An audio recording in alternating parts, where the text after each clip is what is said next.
శ్రీ మంజునాథ స్వామి దేవాలయం, ధర్మస్థల, కర్ణాటక. దక్షిణ కర్ణాటకలోని ధర్మస్థల ఆలయ పట్టణంలో 800 సంవత్సరాల పురాతనమైన మంజునాథ స్వామి ఆలయం ఆధ్యాత్మికం మరియు భయానకమైనది. ఈ శివాలయం మత సౌహార్ద్రానికి ప్రతీక మరియు జైనులు పూజిస్తారు. శైవులు మరియు వైష్ణవులు ఈ ఆలయ ప్రధాన దేవత అయిన మంజునాథేశ్వరుడు శివలింగ రూపాన్ని పొందాడు. వైష్ణవ పూజారులచే చాలా అసాధారణమైన రీతిలో పూజింపబడతాడు. జైన వంశస్థులచే నిర్వహించబడుతుంది. ధర్మస్థలం, ధర్మానికి నిలయం. ఇది మానవత్వం మరియు విశ్వాసం, ధర్మం యొక్క సారాంశం.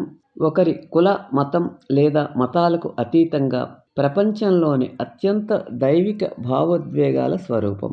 ఆలయ దేవతలు మంజునాథ స్వామిగా శివుడు మరియు అతని భార్య అమ్మనవారు, తీర్థంకర చంద్రప్రభ మరియు జైన మతం యొక్క రక్షిత దేవతలు కాల, రాహు, కలర్కై కుమారస్వామి మరియు కన్యాకుమారి మంజునాథ స్వామి బంగారు రుద్రాక్ష మరియు పూలదండలు, తులసి ఆకులతో అలంకరించబడిన ప్రకాశవంతమైన వెండి లింగం మరియు త్రిపాది వెండి పాముచే నీడను కలిగి ఉంటుంది. ఆలయం యొక్క కఠినమైన డిజైన్ ద్రావిడ దేవాలయాల నిర్మాణ శైలికి విరుద్ధంగా ఉంది. ఇది అలంకరణ, చెక్కడం మరియు విస్తృతమైన శిల్పాలతో ఉంటుంది. ఈ ఆలయం తెల్లని గారగోడలు, చెక్క తెప్పలు మరియు ఫ్లాట్ రెడ్ టైల్ పైకప్పులతో అందంగా ఉంటుంది. 800 సంవత్సరాల క్రితం ధర్మస్థలాన్ని దక్షిణ కన్నడలోని మల్లర్మడి అనే గ్రామంలో ఉన్న కుడుమ అని పిలిచేవారు. ఇక్కడ నెల్యాడిబీడు అనే ఇంటిలో జైన ధర్మ అధికారి బిర్మన్న పెర్గాడే మరియు అతని భార్య అమ్ము బళ్ళాల్తి నివసించారు. పెర్గేడ్ కుటుంబం సరళమైనది, భక్తిపరులు మరియు ఆప్యాయత కలిగినది. వారి దాతృత్వానికి, అందరికీ ఆతిథ్యానికి ప్రసిద్ధి చెందింది. పురాణాల ప్రకారం పెర్గాడేను 4 ధర్మదైవాలు లేదా ధర్మ సంరక్షకుల దేవదూతలు పరీక్షించారు. అతను తన ఇంటిని ఖాళీ చేసి కాలరాహు, కలర్కై కుమారస్వామి మరియు కన్యాకుమారి అనే దేవతలకు 4 మందిరాలు నిర్మించి ధర్మ ప్రచారానికి తన జీవితాన్ని అంకితం చేయమని ఆదేశించాడు.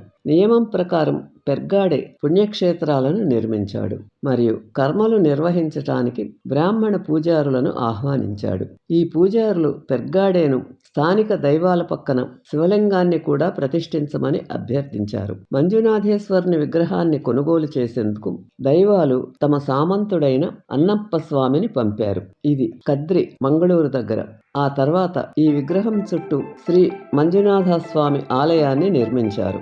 సుమారు 16వ శతాబ్దంలో శ్రీ దేవరాజ హెగ్గడే ఉడిపిలోని శ్రీ వాదిరాజు స్వామిని పుణ్యక్షేత్రాన్ని సందర్శించవలసిందిగా ఆహ్వానించారు.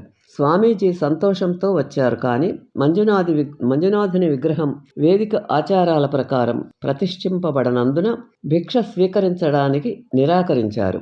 శ్రీ హెగ్గడే స్వయంగా శివలింగాన్ని ప్రతిష్ఠించమని స్వామీజీని అభ్యర్థించారు. వైదిక ఆచారాలను పాటించడం మరియు హెగ్గాడే యొక్క దాన ధర్మాలను అందరికీ పాటించడం ద్వారా సంతోషించిన స్వామీజీ ఈ ప్రదేశానికి ధర్మస్థలం అని పేరు పెట్టారు. మతం మరియు దాన ధర్మాలకు నిలయం.